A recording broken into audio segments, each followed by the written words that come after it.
On the 6th of December 1945, the British Parliament voted to ratify the Anglo-American Loan Agreement.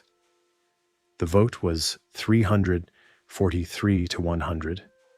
The minority who voted against included both Labour members who objected to the loan's conditions on ideological grounds, and Conservative members who objected to what they saw as American exploitation of British weakness.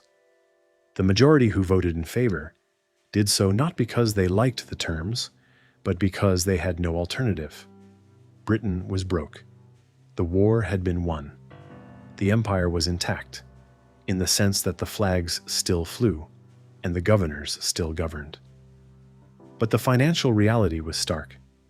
Britain owed approximately £3 billion in sterling debts accumulated during the war.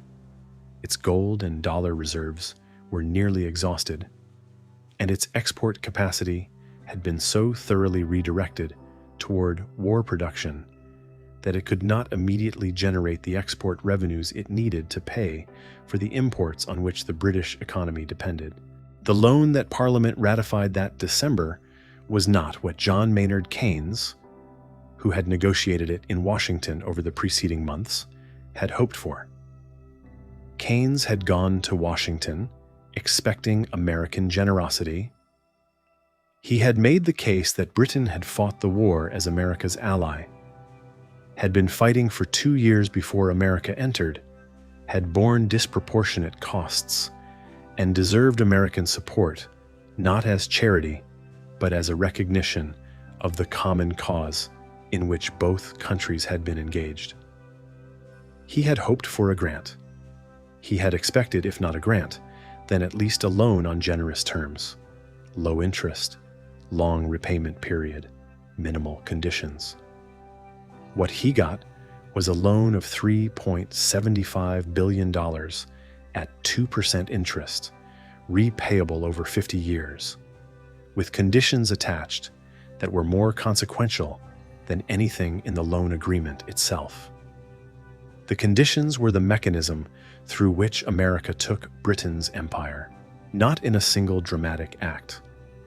There was no formal transfer of sovereignty, no ceremony of imperial succession, no moment at which a British flag was lowered and an American one raised in its place.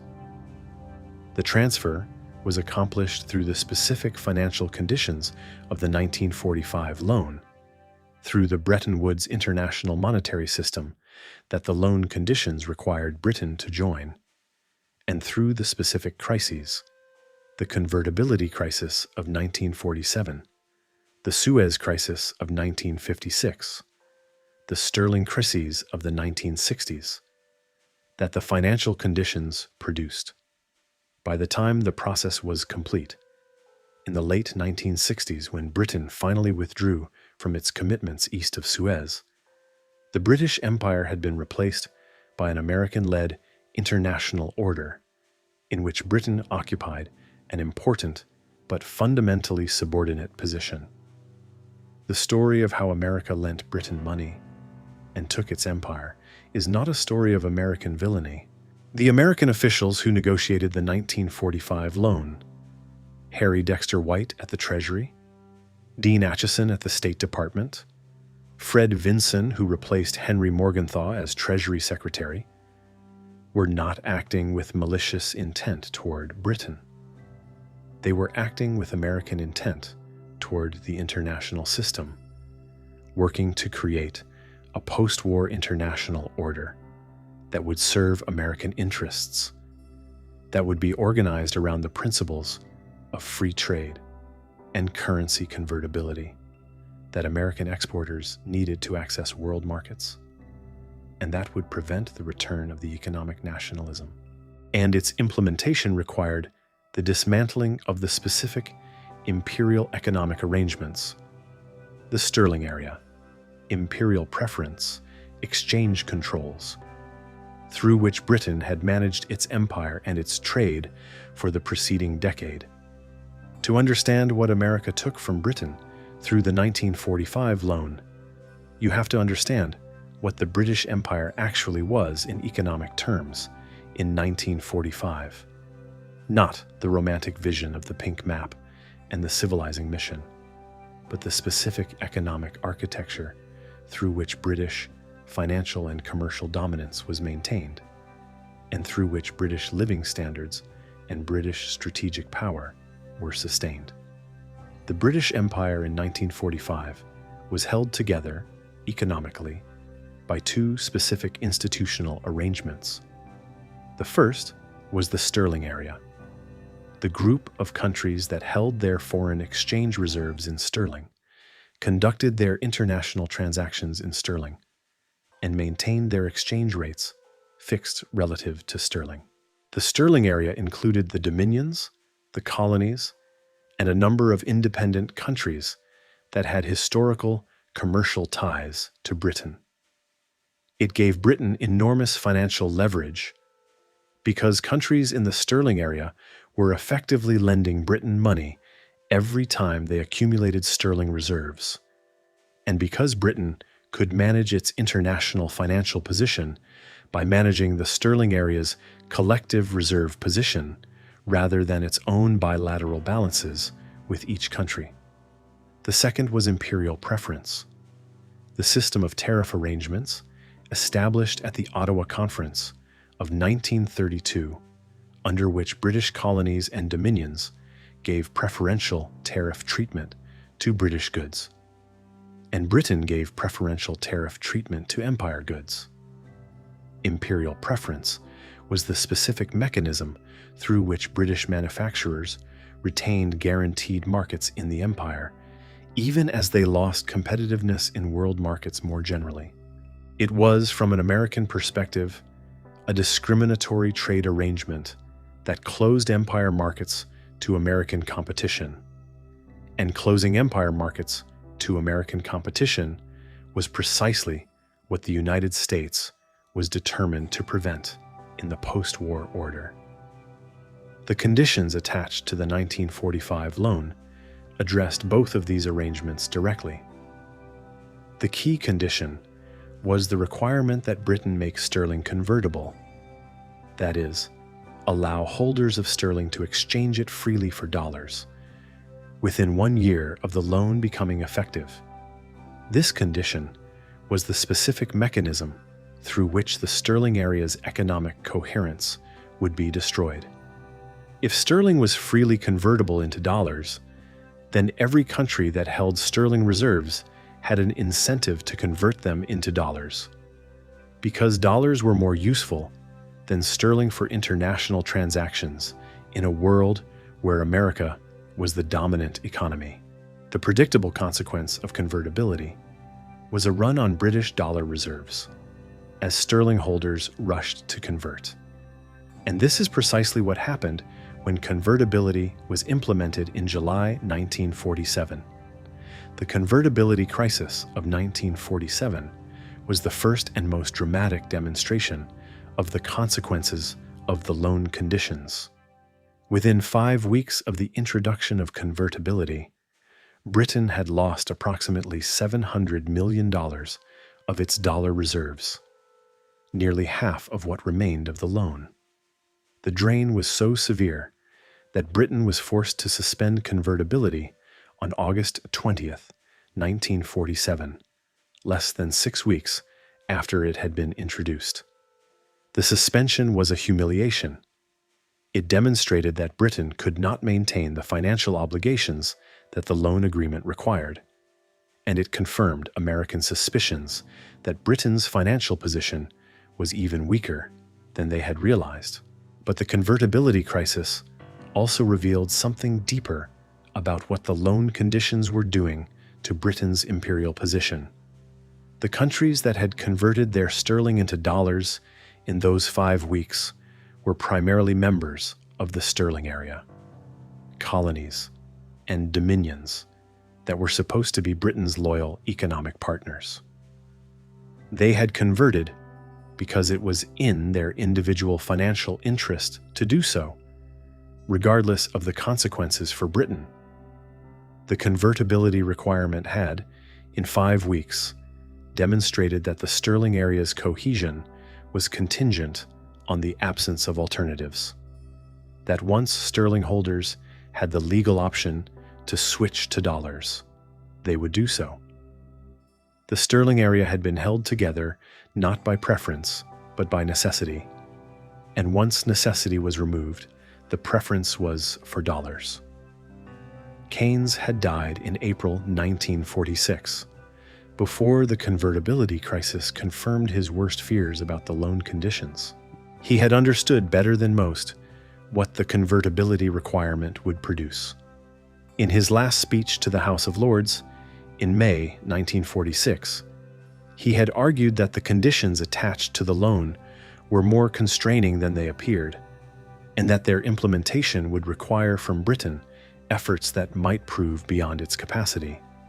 He was right, but he was no longer alive to design an alternative response when the crisis came. The Bretton Woods Conference of July 1944, at which the post-war international monetary system had been designed, was the earlier and more fundamental context in which the American-British negotiation about the post-war order had been conducted. Keynes had represented Britain at Bretton Woods and had proposed an alternative to the American plan, a plan for an international clearing union that would have created a new international currency, the Bancor, and that would have placed adjustment obligations on surplus countries as well as deficit countries. Under Keynes's plan, a country like the United States that was running large trade surpluses would have been required to adjust, to increase its imports, reduce its tariffs, or allow its currency to appreciate, rather than placing the entire burden of adjustment on the deficit countries. Harry Dexter White's American Plan, which became the basis for the Bretton Woods system, placed the burden of adjustment primarily on deficit countries. The International Monetary Fund that Bretton Woods created was an institution that lent to deficit countries, to countries that were running out of foreign exchange, with conditions attached that required those countries to reduce their deficits. The system was asymmetric in ways that favored surplus countries, specifically, in the post-war context, the United States, which was the world's dominant surplus country. Keynes had understood this asymmetry and had fought against it at Bretton Woods. He had lost the argument because Britain needed American money and could not afford to hold out for a better system. The specific dynamics of the Bretton Woods system, the dollar-gold standard under which all currencies were pegged to the dollar, which was itself pegged to gold at $35 per ounce, gave the United States extraordinary advantages in the post-war international monetary order. The dollar was the world's reserve currency. The United States could run balance of payments deficits, could import more than it exported, by simply printing more dollars, because the world needed dollars for international transactions and was willing to hold them as reserves. This privilege, which Charles de Gaulle would later call the exorbitant privilege, was the specific financial advantage that America had extracted from the Bretton Woods system that Keynes had tried to prevent and failed. The sterling area survived the convertibility crisis of 1947 in attenuated form. Britain reimposed exchange controls, and the sterling area continued to function as a managed currency bloc rather than a freely convertible arrangement. But the crisis had demonstrated the sterling area's fundamental fragility, and the subsequent decade saw a gradual erosion of the arrangements that held it together. The devaluation of sterling in September 1949, which reduced the pound's dollar value from $4.03 to $2.80, a devaluation of approximately 30%, was another blow to sterling's prestige and to the confidence of sterling area members in the security of their sterling holdings. The Suez crisis of October and November 1956 was the most dramatic single demonstration of how American financial power had replaced British imperial power. Britain and France, without prior American consultation, had joined with Israel in a military operation designed to reverse Egyptian President Nasser's nationalization of the Suez Canal and restore Anglo-French control over one of the most strategically important waterways in the world. The military operation was proceeding successfully. British and French forces had landed in Egypt and were advancing along the canal zone when the Eisenhower administration applied the financial weapon that ended it. President Eisenhower was furious at the British and French action, not primarily because he objected to the use of force, but because the unilateral Anglo-French military operation had been launched without American knowledge or consent, had embarrassed the United States at the United Nations, and had provided the Soviet Union with a propaganda gift at a moment when the Soviet suppression of the Hungarian uprising was generating international criticism of Moscow. Treasury Secretary George Humphrey informed the British government that the United States would not support an IMF loan to Britain, which Britain desperately needed to stabilize the pound, which was under severe selling pressure in the currency markets, unless Britain immediately announced a ceasefire and withdrawal. The specific financial pressure that America applied was the withdrawal of support for sterling, at a moment when sterling's collapse would have been catastrophic for the British economy. Britain's dollar reserves were draining rapidly as international currency traders sold pounds in anticipation of devaluation. The IMF loan that Britain needed to stabilize its reserves was conditional on American support, which was conditional on British withdrawal from Suez. The choice was explicit: withdraw from Suez or face a sterling collapse. Britain withdrew. Prime Minister Anthony Eden announced a ceasefire on November 7, 1956. He resigned in January 1957, his health broken and his political reputation destroyed. The Suez Crisis was the moment that most directly and most dramatically demonstrated the transformation of British power that the 1945 loan had initiated. Britain had been unable to pursue an independent military operation, one that it had the military capacity to execute, because the financial conditions of the post-war order gave the United States the ability to impose catastrophic economic costs on any British policy that America opposed. The empire that had been built on financial power had been taken by financial power.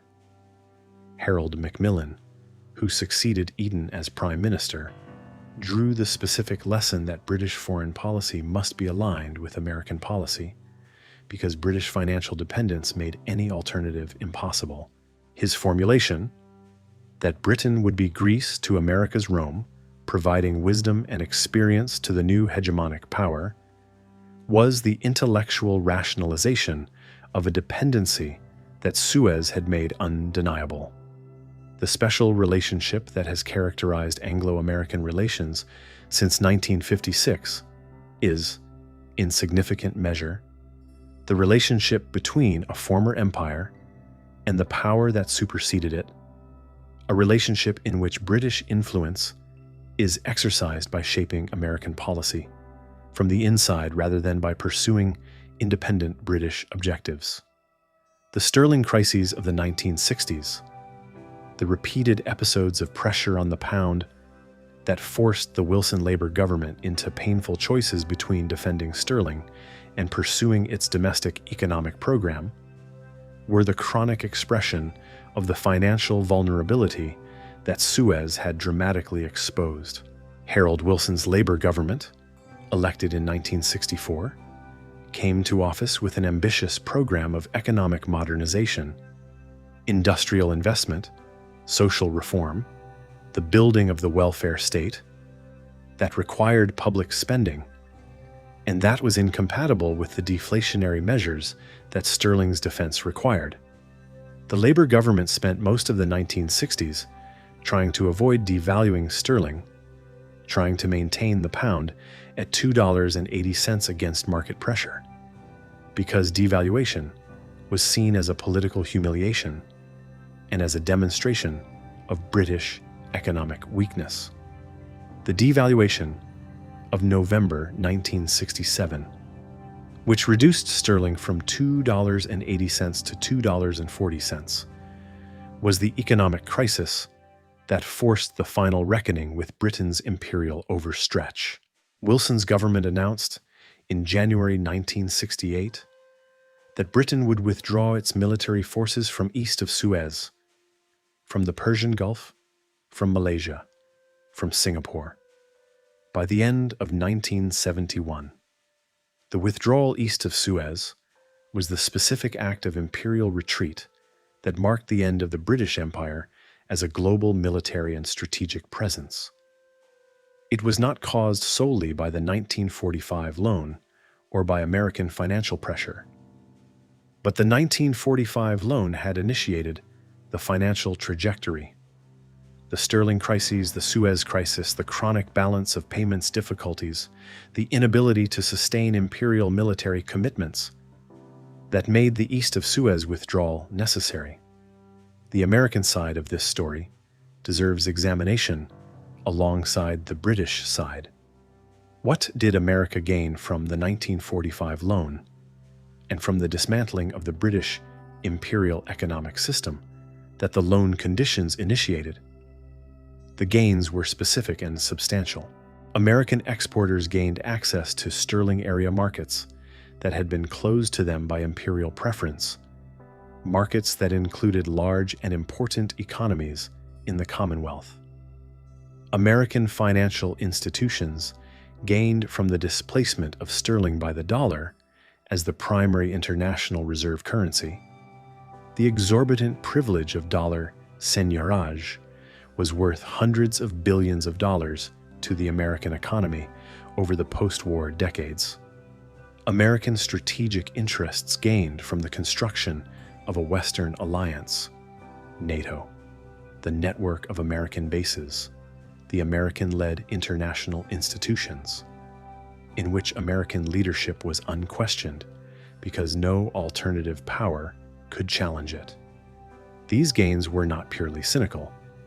The American-led international order that replaced the British imperial order was, by most measures, better for the populations of the former colonial world than the British Empire had been. The decolonization that the post-war order facilitated, which was driven by the genuine force of colonial nationalism, but was also shaped by the American ideological commitment to self-determination that made American support for European colonialism politically untenable, produced independent states that, whatever their subsequent difficulties, had the formal attributes of sovereignty that the British Empire had denied them. The United Nations system, the Bretton Woods institutions, the General Agreement on Tariffs and Trade, the institutional architecture of the American-led order, provided frameworks for international cooperation that had genuine value even if their specific terms reflected American interests. But the specific mechanism through which the transition occurred, the 1945 loan, with its conditions, its convertibility requirement, its Bretton Woods obligations, and the subsequent financial pressures it initiated, was not simply the natural evolution of a changing world. It was a deliberate American policy choice, made by specific people with specific interests, to use the leverage of financial necessity to reshape the international order in ways that served American interests. The British officials who negotiated the loan knew what was happening. Keynes knew it most clearly of all. His biographer, Robert Skidelsky, describes the Washington loan negotiations as the most painful experience of Keynes's public life. The experience of watching a financially exhausted Britain stripped of its negotiating leverage and accepting conditions that Keynes knew would be deeply damaging. The specific irony of the Anglo-American loan is that it was the most consequential financial transaction in the history of imperialism, and it was conducted in the name of liberal internationalism. The Americans who pressed for sterling convertibility and the dismantling of imperial preference were not simply pursuing American commercial interests. They genuinely believed that an open international economy with convertible currencies and non-discriminatory trade was better for everyone than the closed imperial blocs of the 1930s. They were right in the abstract. The specific way in which they implemented their vision, by using Britain's financial necessity to force a rapid transition that Britain's economy was not strong enough to manage, was less obviously beneficial. The 50-year repayment of the loan was completed in December 2006, when Britain made its final payment of approximately $83 million. The loan had been renegotiated several times and had been suspended during periods of British economic difficulty. The final payment, 61 years after the loan was signed, was made without ceremony. The British Treasury noted it quietly. The American Treasury received it without comment. The empire whose dismantling the loan had financed was long gone. The special relationship that had replaced it was well established. The specific financial transaction that had initiated the transition was complete. What historians get wrong about the Anglo-American loan is what they get wrong about most exercises of financial power. They treat it as a secondary story, as background to the more dramatic narrative of military conflict and political revolution. The standard histories of the British Empire's decline emphasize the nationalist movements in India, in Kenya, in Malaya, in Cyprus, in Aden, the political and military struggles through which imperial control was contested and eventually surrendered. These are real and important stories, but they are not the whole story. The financial architecture of the loan agreement and the subsequent financial pressures that the loan initiated shaped the pace and the character of decolonization in ways that the political narratives consistently underemphasize.